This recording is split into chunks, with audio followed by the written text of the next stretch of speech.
السلام علیکم ناظرین، پروگرام آواز حق کے ساتھ آپ کا ہوسٹ محمد افضل حاضر ہے۔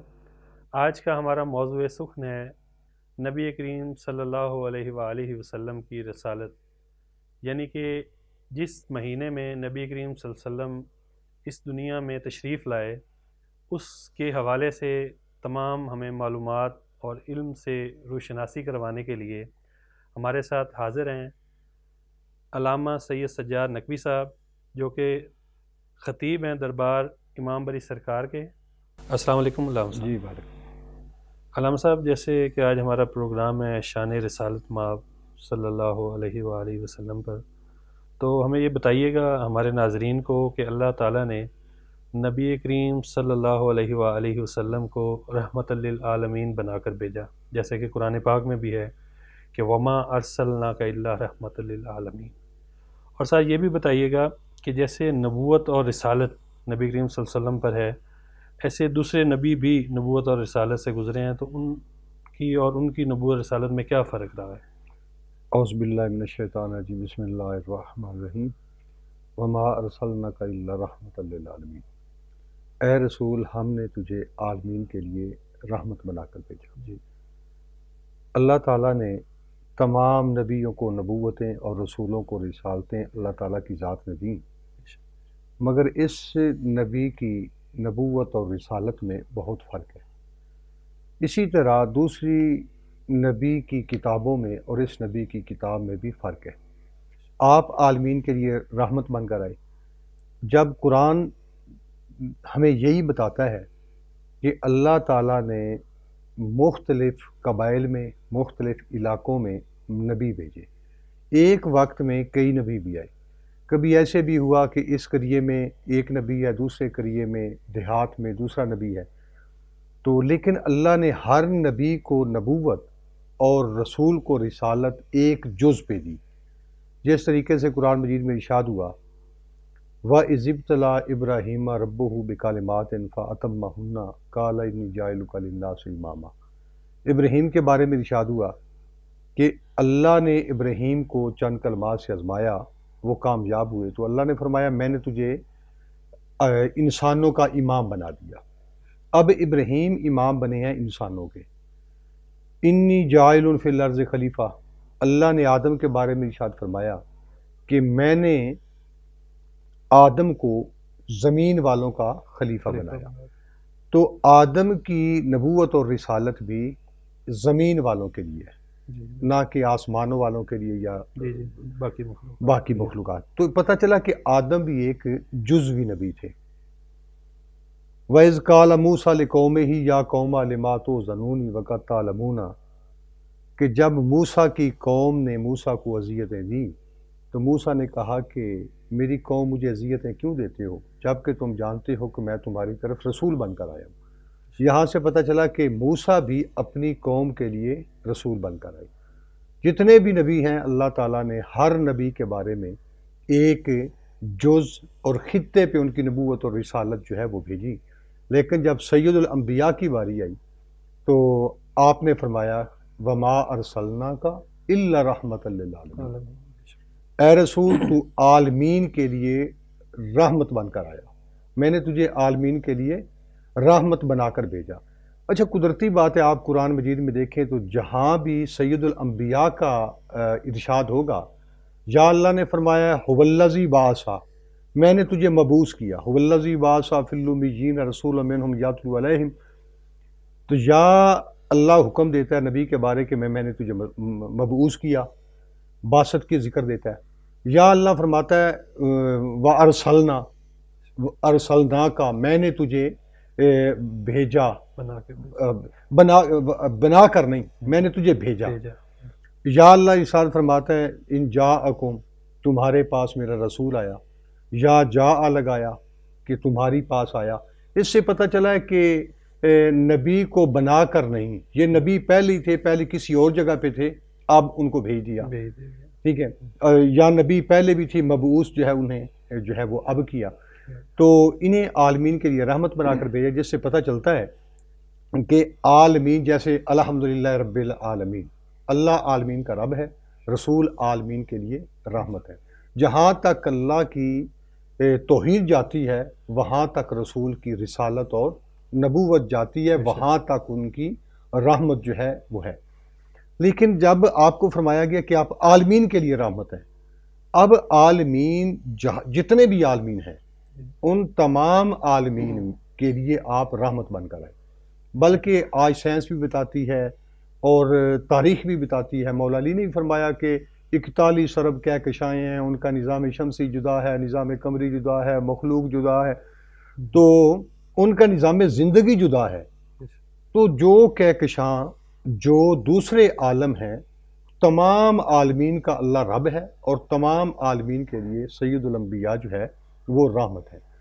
اور دوسری بات یہ کہ جب نبی فرماتے ہیں کہ تمام اس میں مکاتب فکر اس پہ جو ہے وہ اپنا اتفاق کرتے ہیں، کنت نبیًا و آدم و بین الماء والطین، میں اس وقت بھی نبی تھا جب آدم پانی اور مٹی کے درمیان میں تھا۔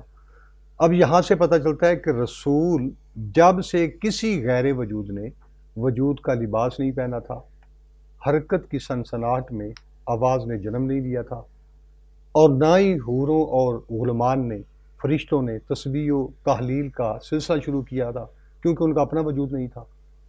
کائنات میں کوئی چیز نہ تھی، کوئی چیز نہ تھی، اللہ ایک تھا، مگر اللہ خالق تھا لیکن مخلوق اسی نہیں تھی۔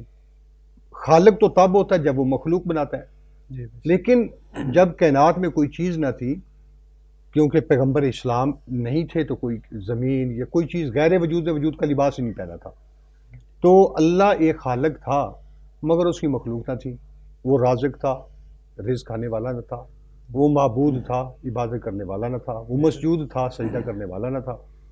تو اللہ نے جب سید الانبیاء کو اپنے نور سے خلق کیا تو اللہ خالق بن گیا، رسول نے رزق کھایا، اللہ رازق بن گیا، رسول نے سجدہ کیا، اللہ مسجود بن گیا، رسول نے عبادت کی، اللہ جو ہے وہ معبود بن گیا۔ تو اس سے رسول جو کام کرتے گئے وہ اللہ کے نام بنتے گئے۔ عالمین کے لیے رحمت اس طرح بھی، اس نبی اور دوسرے نبیوں میں فرق کیا ہے؟ فرق یہی ہے کہ وہ جزوی نبی ہیں اور سید الانبیاء جو ہیں وہ کل نبی ہیں۔ آپ کی نبوت دوسرے نبی کی نبوت سے افضل ہے، آپ کی رسالت دوسرے رسولوں کی رسالت سے افضل ہے، آپ کا قرآن دوسری آسمانی کتابوں سے افضل ہے، اور اس نبی کے ساتھ آپ کے اصحاب دوسرے نبیوں کے اصحاب سے افضل ہے۔ یعنی جو چیز اس نبی سے منسوب ہو گئی ان سب کو جو ہے وہ فضیلت وہ فضیلت مل گئی، فضیلت آ گئی۔ اسی طرح انسان پھر اللہ نے قرآن مجید میں واضح ارشاد فرمایا کہ جب ہم نے نبیوں سے عہد لیا، میثاق لیا، تو ہم نے کہا کہ جاؤ رسول کے پاس اور اپنی نبوت اور رسالت کی تصدیق کرواؤ۔ تو دوسرے نبی رسول کے پاس آئے، تو رسول کا روحانی لحاظ سے جو ہے وہ رسول اس وقت بھی نبی تھے جب آدم اور پانی اور مٹی کے جو ہے وہ بیچ میں تھے، اس وقت بھی یہ نبی تھے۔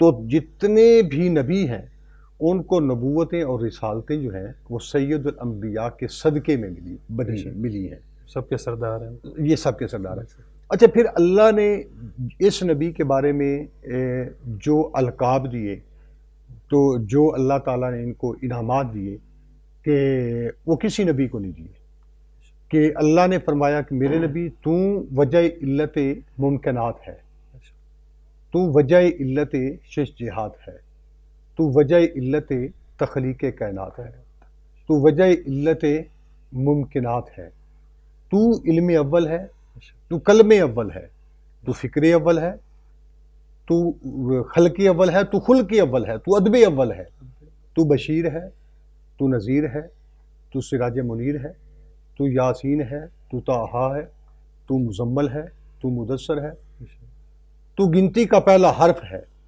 تیرے لب حرکت میں آئیں تو قرآن بنتا ہے، تو بولنے کا ارادہ کرتا ہے تو میں خدا اپنی زبان تیرے منہ میں ڈال دیتا ہوں، وما ینطق عن الہویٰ ان ہوا الا وحی یوحیٰ، میرا رسول تو بولتے نہیں جب تک میری وحی نازل ہو۔ تو اس سے پتہ چلا کہ آپ عالمین کے لیے رحمت بن کر آئے تھے، اس لیے آپ تمام نبیوں کے سید الانبیاء بھی بنے اور سید المرسلین بھی بنے۔ علامہ صاحب بتائیے گا کہ نبی کریم صلی اللہ علیہ وآلہ وسلم کی جب ولادت ہوئی تو اس وقت کیا کیا معجزات ہوئے؟ سننے میں آتا ہے کہ اس دن سارے بیٹے پیدا ہوئے، کیسا موسم تھا، کیسے حالات تھے اس ٹائم؟ تمام مورخ یہ لکھتے ہیں کہ پیغمبر اسلام کی جب آمد ہوئی اس دنیا میں تو جتنے بھی کفر کے بادل منڈلا رہے تھے وہ ہمیشہ کے لیے جو ہے وہ چھٹ گئے، ختم ہو گئے. تو کائنات میں ایسی روشنی آئی، کائنات کا نظام چینج ہو گیا، تبدیل ہو گیا، کیونکہ یتیموں کا وارث، لاوارثوں کا وارث، نبیوں کا محسن اور دین اسلام کا پیکر اور اللہ تعالیٰ توحید کی طرف سے وہ ہستی آئی کہ جس کی وجہ سے اللہ تعالیٰ نے اس زمین کو، آسمان کو، کائنات کو غیر وجود سے وجود میں لایا. اور لکھتے یہ ہیں کہ جب پیغمبر اسلام کی آمد ہوئی اس وقت آتش کدہ پہاڑ جس میں کئی ہزار سال تک آگ لگی ہوئی تھی، اور آپ کی جو ہی پیر کے دن آپ کا ظہور ہوا تو بعض 12 ربیع اول بھی لکھتے ہیں، 17 ربیع اول بھی لکھتے ہیں، لیکن ہے پیر کا دن ہی تھا. تو جب آپ 12 ربیع اول آپ کی آمد ہوئی تو وہ آتش کدہ پہاڑ جو تھا وہ ہمیشہ کے لیے وہ آگ ختم ہو گئی.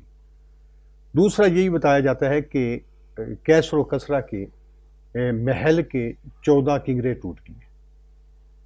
جہنم کی آگ سے بچانے والا جو آیا تھا، اسی لیے آتش کدہ پہاڑ کی آگ بجھ گئی کہ یہ وہ سید الانبیاء ہے کہ جو جہنم کی آگ سے بچانے والے بھی ہیں. کیسر و کسرا کے 14 کنگرے توڑ دیے کہ یہ محل، یہ دنیاوی، یہ میرے قدموں کے نیچے ہے. یہ بھی تاریخ میں ملتا ہے کہ پہلی مرتبہ زمین اور آسمان کے درمیان شیطان کے چیخنے کی آواز آئی. تو اس سے پتہ چلتا ہے پیغمبر اسلام کی آمد پہ سب سے زیادہ جو تکلیف ہوئی وہ شیطان کو ہوئی. تو اس کے علاوہ بہت سے ایسے زلزلے بھی بتائے جاتے ہیں کہ کائنات میں آئے. تو دنیا کو پتہ چلا کہ رحمت للعالمین جو ہے اس دنیا میں جو ہے ان کی آمد جو ہو چکی ہے. قدرتی طور پہ پیغمبر اسلام کا زیادہ تر پیر کا دن آپ سے زیادہ منسوب ہے کہ 12 ربیع الاول یا 17 ربیع الاول آپ کی صبح کے ٹائم جب آپ کا ظہور ہوا تو وہ بھی پیر کا دن تھا. جب آپ کی وفات ہوئی وہ بھی پیر کا دن تھا. جب آپ نے مکہ سے ہجرت کی وہ بھی پیر کا دن تھا. جب آپ مدینہ میں پہنچے تو وہ بھی پیر کا دن تھا. جب آپ معراج پہ گئے تو وہ بھی پیر کا دن تھا.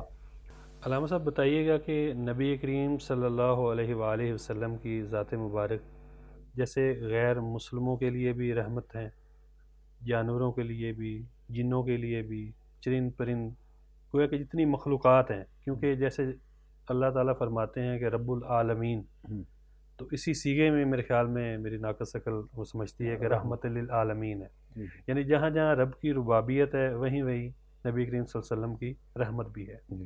تو یہ تمام مخلوقات کے لیے کیسے رحمت بنتے ہیں سرکار دو عالم صلی اللہ علیہ وسلم؟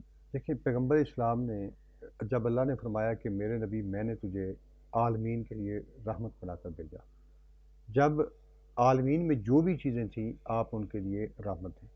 پیغمبر اسلام نے سب سے بڑی جو اپنے اندر کردار تھا وہ رزق حلال، صدق مقال، امانت داری.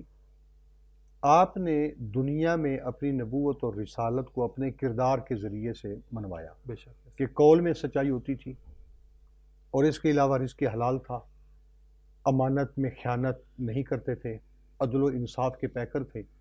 یہاں تک کہ آپ جب عالمین کے لیے رحمت بن کر آئے تو مشرک آپ کا کردار اتنا مضبوط تھا کہ آپ نے عمل کے ذریعے سے جب دنیا میں اپنے آپ کو منوایا تو پھر آپ نے روحوں پہ حکومت کی کہ جنہوں نے آپ کا کردار دیکھا پھر وہ مشرکین مکہ تھے یا کوئی بھی تھے وہ اسلام کی طرف راغب ہونا شروع ہو گئے. جیسے آپ نے مشرکین مکہ کے ساتھ اتنا خلوص تھا کہ آپ نے ایک مرتبہ یہ بھی فرمایا کہ میں اگر کہوں کہ اس پہاڑ کے پیچھے فوج آ رہی ہے تو مان جاؤ گے؟ انہوں نے کہا جی مان جائیں گے. آپ مشرکین مکہ تھے، ان سے فرما رہے ہیں. تو آپ نے فرمایا اگر تم جاؤ تمہیں لشکر نظر نہ آیا تو پھر میرے بارے میں کیا کہو گے؟ تو کہنے لگے کہ ہم یہ تو کہہ دیں گے کہ ہم اندھے ہو گئے تو ہمیں لشکر نظر نہیں آیا، مگر عبداللہ کا بیٹا کبھی جھوٹ نہیں بولتا. بلکہ میں نے معذرت کے ساتھ یہ بھی سنا ہے کہ سرکار دو عالم صلی اللہ علیہ وسلم نے مشرکین کو سامنے جب مخاطب کر کے فرمایا نا جی کہ اگر میں آپ سے کہوں، چھوٹے سے ٹیلے پہ کھڑے ہوئے تھے جی جی کہ اس ٹیلے کے پیچھے لشکر چھپا ہوا ہے، ہاں انہیں حالانکہ نظر بھی آ رہا تھا، ہاں انہوں نے کہا نہیں آپ اگر کہیں گے تو ہم مان جائیں گے. مان جائیں گے. تو اس میں یعنی یہ کردار تھا. بے شک. اور پھر آپ دیکھیں ایک عورت ہے، تمام لکھتے ہیں کہ وہ ہر روز پیغمبر اسلام کے اوپر کوڑا پھینکا کرتی تھی. تو پیغمبر اسلام گزر جاتے تو ایک دن 2-3 دن نا وہ کوڑا پھینکنے نہ آئی. تو پیغمبر اسلام نے پوچھا کہ یہ وہ عورت آج غیر حاضر کیوں ہے؟ تو انہوں نے کہا کہ پتہ کیا جی وہ تو مشرک کی عورت ہے اور وہ بیمار ہے. آپ اس کے گھر میں چلے گئے، جا کر اس مائی سے ملے، پوچھا تجھے کوئی کام ہے تو بتاؤ میں کام کر دوں، تجھے کوئی دوائی کی ضرورت ہے میں حکیم سے دوائی لا دوں. تو وہ عورت جب سوچتی کہ میں تو اس پہ کوڑا ڈالتی تھی مگر یہ میری ذمہ داری کرنے کے لیے چلے آئے، مجھے ضروریات پوچھ رہے ہیں، تو وہ عورت ایمان لے آئی. بے شک. ایک یہودی عورت پیغمبر اسلام کے پاس آئی بات کرنے کے لیے. پیغمبر اسلام نے اپنی کالی کملی جو تھی وہ بچھا دی اس کے لیے، یہودی عورت کے لیے بیٹھنے کے لیے. یعنی آپ نے عالمین کے لیے رحمت ہے، تو آپ نے ہر مشرک ہو غیر مشرک ہو آپ نے اسی طریقے سے پیار محبت کے ساتھ جو ہے وہ آپ ان کے ساتھ پیش آئی. ایک دفعہ ایک جنازہ آ رہا تھا تو پیغمبر اسلام جو ہے وہ جنازے کے استقبال کے لیے کھڑے ہو گئے. لوگوں نے کہا کہ یا رسول اللہ یہ تو یہودی کا جنازہ ہے. تو پیغمبر اسلام نے فرمایا کیا وہ انسان نہیں تھا؟ یہاں تک کہ آپ ایک صحابہ کے پاس بیٹھے ہوئے تھے، دیکھا کہ ایک اونٹ آیا بوڑھا اور آ کر پیغمبر اسلام کے سامنے آ کر آنسو بہانے لگا. تو کچھ بات کی، نبی تھے وہ تو سب جانوروں کی سب آوازیں جانتے تھے. تو پیغمبر اسلام نے صحابی سے کہا فلاں بندے کو بلا کر لاؤ. تو آپ نے فرمایا یہ اونٹ جو ہے یہ شکایت کر رہا ہے اپنے مالک کی کہ میں جب جوان تھا مجھ سے یہ بوجھ لاتا تھا، کام لیتا تھا، اب میں بوڑھا ہو گیا ہوں، مجھے چارہ بھی نہیں دیتا. تو آپ نے اسے بلایا اور آپ نے کہا کہ میرے پاس اونٹ آیا ہے تو جا اسے آزاد کر دے، اسے چارہ دیا جائے. یعنی آپ کائنات میں ایسی عالمین کے جانور اور وہ بھی آپ کے پاس آتے تھے. بلکہ یہاں تک کہ جب آپ شام میں جا رہے تھے نا تجارت کرنے کے لیے، پہلی مرتبہ جب خدیجہ کبریٰ کے لشکر کے ساتھ، اس وقت جب آپ جا رہے تھے تو جب آگے قافلے کے چلتے تھے تو آگے جو درخت تھے نا دائیں بائیں وہ کہتے اشہد ان لا الہ الا اللہ واشہد ان محمد واشہد انک محمد رسول اللہ. وہ سجدے میں چلے جاتے. پیغمبر اسلام جب گزرتے تھے تو پھر وہ کھڑے ہو جاتے تھے. یہاں تک کہ نالین مبارک کا جن پتھروں سے لگتا تھا وہ ہیرے اور جواہرات بنتے چلے جاتے تھے. ٹھیک ہے، بادل جو ہے وہ آپ کے اوپر سایہ کرتا رہتا تھا، ہر ٹائم ڈیوٹی تھی، ہر وقت ڈیوٹی تھی. یعنی کہ آپ نے ایسی رحمت بن کر آئے کہ اس میں اب اسلام کو جہاں جدا گانا دین منواتے تھے وہاں دوسرے مذہب کا احترام اور اسے بلا وجہ جو ہے انہیں اذیت بھی نہیں دیتے تھے کہ جب تک وہ اسلام کے سامنے آ کر لڑتے نہیں تھے. تو پورا مکہ چاہے مشرکین سے بھرا ہوا تھا مگر پناہ میں تھا. اسی طریقے سے کئی پرند ہیں، بہت سے واقعات بھرے پڑے ہیں. جنات آتے تھے پیغمبر اسلام کے پاس اپنے حاجات لے کر. جو بھی مخلوق تھی جو ہے وہ کثرت کے ساتھ ملتا ہے کہ آپ کے پاس آیا کرتے تھے اور اپنے مسائل جو ہے وہ بیان کیا کرتے تھے. اچھا علامہ صاحب یہ بتائیے گا کہ ہر بشر یہ جانتا ہے جس کے دل میں ایمان ہے کہ نبی کریم صلی اللہ علیہ وآلہ وسلم اللہ کے نور سے خلق ہوئے، اللہ تعالیٰ نے خود کیا. تو نبی کریم صلی اللہ علیہ وسلم اس دوران کن مراحل سے گزرے؟ دیکھیں یہ جب اللہ تعالیٰ نے رسول نے خود فرما دیا کن تو نبی و آدم و بین الماء والطین، میں اس وقت بھی نبی تھا کہ جب آدم پانی اور مٹی کے درمیان میں تھے. تو اس میں پھر اللہ تعالیٰ نے ارشاد فرمایا کہ میں رسول تجھے خلق ہی نہ کرتا اگر میں کائنات کو خلق نہ کرتا اگر میں آپ کو خلق نہ کرتا. بالکل ٹھیک ہے نا. تو یا ملائکتی و حدیث قدسی میں آیا یا ملائکتی و یا سکانہ سماواتی انی خلق تم یا ملائکتی و سکانہ سماواتی انی خلق تو سما مبنیتا ولا ارضا مدحیتا ولا قمرا منیرا ولا شمسا مزیتا ولا فلک یدور ولا بار یجری ولا فلک یسری الا فی محبت ہؤلاء الخمسۃ الذین هم تحت الکتاب. تو پیغمبر اسلام کو کائنات میں کوئی چیز نہ تھی، خالق نے سب سے پہلے اپنے نور سے پیغمبر اسلام کے نور کی تخلیق کی. 7 آسمان کے اوپر 14 حجاب ہیں، حجاب کبریا ہے، حجاب رحمانیت ہے، حجاب رحیمیت ہے، اوپر پھر 14 حجاب کے اوپر سرمئی کلر کا ایک حجاب ہے، اس کے آگے جو ہے وہ اللہ تعالیٰ کی ذات ہے، جہاں پہ معراج پہ سید الانبیاء نے جو ہے وہ اللہ تعالیٰ سے ملاقات کی تھی۔ تو رسول فرماتے ہیں کہ اللہ نے اپنے نور سے میرے نور کی تخلیق کی، پھر میرے نور سے کئی دریاؤں کو خلق کیا، اور پھر میرا نور کئی دریاؤں میں رہا، میں اللہ کی تسبیح پڑھتا رہا، پھر اللہ نے ان دریاؤں میں سے نکال کے میرے نور کو مقام قرب پہ 12,000 سال کے لیے چھوڑا۔ مقام قرب پہ میرا نور 12,000 سال اللہ کی تسبیح پڑھتا رہا۔ 12,000 سال کے بعد اللہ نے میرے نور کے 4 حصوں میں تقسیم کیا گیا۔ ایک حصے سے عرش کو بنایا ہے، دوسرے سے اللہ نے کرسی کو بنایا، تیسرے سے حاملان عرش اور حاملان کرسی کو بنایا، چوتھے حصے کو 12,000 سال کے لیے مقام رجا میں بھیجا۔ وہاں اللہ نے میرے نور کو 4 حصوں میں تقسیم کیا۔ میرے نور کے ایک حصے سے اللہ تعالیٰ نے قلم کو بنایا، دوسرے حصے سے اللہ تعالیٰ نے لوح کو بنایا، تیسرے حصے سے اللہ تعالیٰ نے جنت کو بنایا، اور چوتھے حصے کو 12,000 سال کے لیے مقام حیا میں بھیجا۔ وہاں اللہ نے میرے نور کو پھر 4 حصوں میں تقسیم کیا۔ میرے نور کے ایک حصے سے اللہ تعالیٰ نے عصمت کو بنایا، دوسرے حصے سے توفیق کو بنایا، تیسرے حصے سے سورج، زمین اور آسمان کو بنایا، پھر چوتھے حصے کو 12,000 سال کے لیے مقام نیابت میں بھیجا۔ وہاں اللہ نے میرے نور کو پھر 4 حصوں میں تقسیم کر دیا۔ میرے نور کے ایک حصے سے پھر فرشتوں کو بنایا، پھر حوروں کو بنایا، غلمان کو بنایا۔ غرض کے نور مصطفیٰ جن مراحل سے گزرتا گیا، اللہ نور کو تقسیم کرتا گیا اور کائنات وجود میں آتی گئی۔ آخر میں اللہ تعالیٰ نے 12,000 سال کے لیے نور مصطفیٰ کو زمین پہ بھیجا۔ جب کائنات پہ زمین پہ رسول نے کائنات میں پہلا توحید کو سجدہ کیا تو اللہ کی آواز آئی، مصطفیٰ میری طرف دیکھو۔ جب اللہ کے نور کے ساتھ نور مصطفیٰ ٹکرایا، دونوں نے دیکھا تو نور مصطفیٰ کو پسینہ آ گیا۔ تاریخ یہ بتاتی ہے کہ نور مصطفیٰ کو پسینہ آیا اور وہ قطرے چاروں طرف جو ہے وہ پسینے کے جانے لگے۔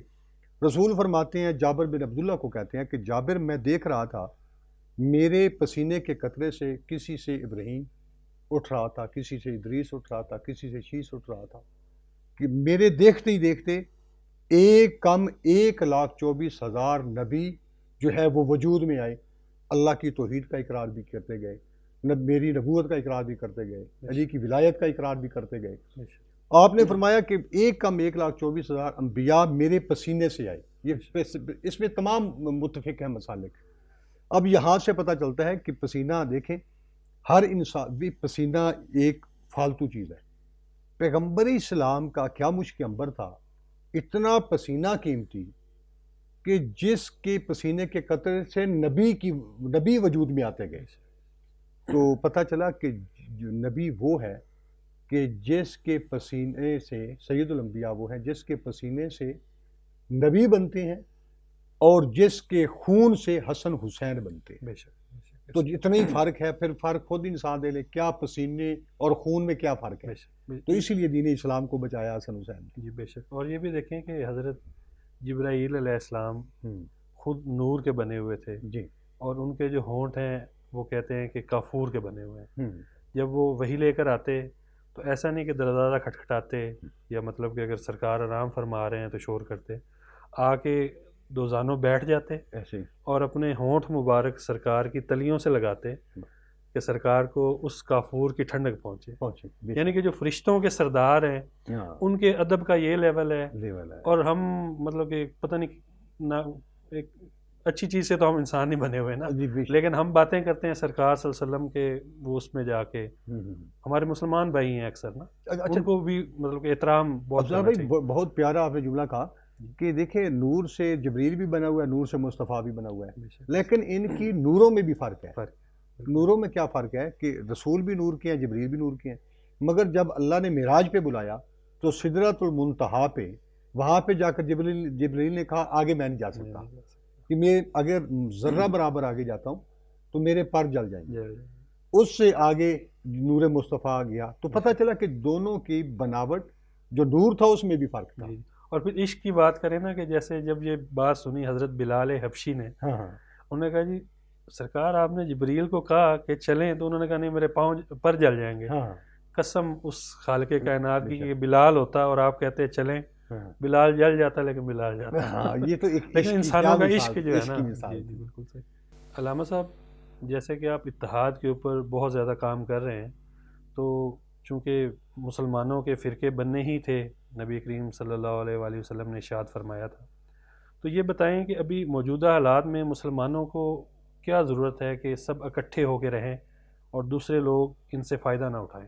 میں یہ سمجھتا ہوں کہ ہم اتحاد کی خاطر میں نے بڑا کام کیا ہے اور کر رہا ہوں. میں مسلک پہ بلیو ہی بہت کم کرتا ہوں.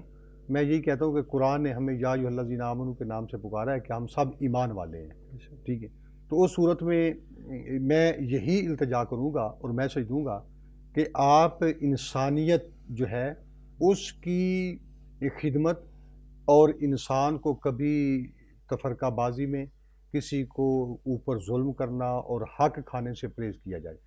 اور دوسرا یہ کہ انسان اتحاد کی خاطر مسلمان جو ہے اسے اللہ تعالیٰ نے وحدت کی لڑی میں پرویا ہے. وہ ایک جسم کی مانند ہے. ایک جسم کے کسی حصے کو تکلیف ہوتی ہے تو تمام حصہ جو ہے وہ مصیبت میں مبتلا رہتا ہے. تو اس میں انسان ہم ایک امت واحدہ بن کر آگے چلیں تو باقی اپنے عقیدے کو چھوڑو نہیں، کسی کے عقیدے کو چھیڑو نہیں، تو اس پہ چلیں تو ہمیں کامیابی ہوگی. جب ہم نے سید الانبیاء ہمیں وہ رسول ملے جو رحمت للعالمین ہیں اور عالمین کے لیے رحمت ہیں، تو ہمیں بھی یہ چاہیے کہ ہم مسلک پہ واعتصموا بحبل اللہ جمیعا ولا تفرقوا، کہ ہم آپس میں اتحاد کے ساتھ رہیں، تفرقہ نہ ڈالیں. اس میں ہمیں کچھ نہیں ہوگا. 1400 سال کی بہاریں اسلام کی ہیں، 1400 سال سے مسلمان ہیں، مگر 1400 سال میں ہمارے سنی ہیں، شیعہ ہیں، دیوبندی ہیں، بریلوی ہیں، کون ہے جو دوسرے کو قتل کر کے اپنی بقا کے لیے آج وہ اکیلا ہے؟ نہیں. 1400 سال سے ہم سارے مسلک موجود ہیں. تو مختلف مسالک میں قتل بھی ہوئے، ظلم بھی ہوئے، مگر کیا ایسا ہوا ہے کہ کوئی دوسرا مسئلہ کو ہم ختم کر چکے ہوں؟ نہیں کر چکے. تو جب ہم 1400 سال سے نہیں کر سکے تو مگر یہ ضرور ہوا ہے کہ اسلام کے یہ جو ضربیں تھیں ہمیں سنی شیعہ کو جو ضربیں ہم مارتے رہے، وہ ضربیں حقیقت میں اسلام کے بدن پہ لگی. اسلام آج بھی زخمی ہے، مگر ہم کیسے مسلمان ہیں؟ ہم اپنے آپ کو مار دیتے مگر اسلام پہ کبھی آنچ نہ آنے دیتے. اس میں جو بھی آپ کشمیر دیکھ لیں کہ کشمیر میں جب دشمن وار کرتا ہے، فلسطین ہے، یمن ہے، اور اس کے علاوہ جو ہے وہ اپنا قبلہ اول ہے ہمارا، جہاں بھی جاتے ہیں، لبنان ہے، تو مسلمانوں پہ جہاں پہ ظلم ہو رہا ہے ان کا جرم یہ ہے کہ وہ مسلمان ہے. کیا دشمن کی گولی نہیں دیکھتی کہ یہ سنی ہے، یہ شیعہ ہے، یہ دیوبندی ہے، یہ بریلوی ہے؟ وہ دیکھتا ہے کہ یہ مسلمان ہے. ہمیں جب ایک وقت تھا کہ جب اس سرزمین پہ نہ میں ہندو برداشت کرتا تھا، نہ انگریز برداشت کرتا تھا، نہ قانون ساز اسمبلی میں ہماری نشستیں تھیں، نہ پبلک سروس کمیشن میں ہماری نشستیں تھیں، مگر ہند کے لوگوں نے جب آپس میں اتحاد کیا تو اس وقت ہمیں پبلک سروس کمیشن میں بھی ہم آ گئے، قانون ساز اسمبلی میں بھی آ گئے. اتحاد کا جو ثمر ملا وہ ہمیں پاکستان ملا، اور پاکستان ہم نے سب نے مل کر بنایا تھا. اگر پاکستان ہم مل کر بنا سکتے ہیں تو ہم اسے جو ہے وہ بچا بھی سکتے ہیں. تو اسی لیے قائد اعظم نے بھی فرمایا تھا کہ میرا زمین کا یہ ٹکڑا حاصل کرنا مقصد نہیں ہے، مقصد یہ کہ جہاں پہ تمام مذہب کے لوگ جو ہے وہ اپنا کیا نام اپنے اپنے مذہب کے مطابق جو ہے وہ اپنا عبادت کر سکیں. اور لیکن اس کی بنیاد جو ہوگی وہ ہوگی لا الہ الا اللہ محمد رسول اللہ، اسلام کی بنیاد پر ہوگا. تو میں یہی میسج دینا چاہوں گا کہ پکڑ بڑی سخت ہے اللہ تعالیٰ کی. ٹھیک ہے، کسی جانور کو بھی اذیت دیں تو انسان کی جان چھوٹنی بہت مشکل ہے. نماز، روزہ، حج، زکوٰۃ اپنی جگہ پہ بہترین عبادت خدمت خلق ہے، بہترین عبادت یتیم، غریب، مسکین کو کھانا کھلانا ہے. اس میں آپ بالکل نہ دیکھیں کہ یہ ہندو ہے، یہ سکھ ہے، یہ کرسچن ہے. جو بھی حاجت مند ہے، چاہے اس کا اسلام سے تعلق ہے یا نہیں ہے، جو بھی مصیبت میں گھرا ہوا ہے، چاہے وہ شیعہ ہے، دیوبندی ہے، بریلوی، بغیر کسی مسلک کے انسان کے دل کو ٹھیس نہ پہنچائے. اگر دل کو ٹھیس پہنچا دی تو خدا ناراض ہو گیا تو بہت وقت گزر جائے گا. اسی کے ساتھ ہی وہ بلے شاہ کا ایک کلام کر دوں، بلے شاہ کہتے ہیں کہ قیامت کا دن ہوگا، میں جنت میں جانے لگوں گا، فرشتوں کی آواز آئے گی، اللہ کی فرشتوں سے روکو، میں کہوں گا اللہ میں نے نمازیں پڑھی، روزہ رکھے، حج کیا، آپ مجھے جنت میں جانے سے روک رہا ہے، تو اس وقت اللہ تعالیٰ کی آواز آئی تھی، کسی بھوکے نو کھانا کھلایا ہی اتھے دس نہ، کسے روندے نو تو ہنسایا ہی اتھے دس نہ، رات روڑے نو تو ہٹایا ہی اتھے دس نہ، کسے زخمی دا تو پھٹ نہیں سیتا، انجے پھیری یا تسبیح ککھ نہیں۔ علامہ صاحب آپ کا بہت شکریہ، آپ پروگرام میں تشریف لائے۔ ناظرین، آپ نے تمام معلومات سنی کہ نبی کریم صلی اللہ علیہ وآلہ وسلم کی ذات مبارک ہمارے لیے کیسے رحمت ہیں، اور ان کا اسوہ حسنہ اور ان کا ایک ایک عمل ہمارے لیے نمونہ ہے، ہمیں اس پہ عمل کرنا چاہیے، نہ کہ اس معاملات میں ہم رہیں کہ یہ سنی ہے، شیعہ ہے، وہابی ہے، یا یہ کرسچن ہے، یا یہ غیر مسلم ہے، بلکہ جو ہمیں نبی کریم صلی اللہ علیہ وسلم نے پیغام اور ہماری تربیت کی ہے کہ تمام کائنات اور انسان برابر ہیں، کسی کو کسی پہ فضیلت نہیں حاصل، تو اس لیے خدارا ایک دوسرے کا احترام کریں تاکہ انسانیت بچے۔ تو ناظرین، میری ٹیم کے ساتھ ہمیں اجازت دیجیے گا، اللہ حافظ۔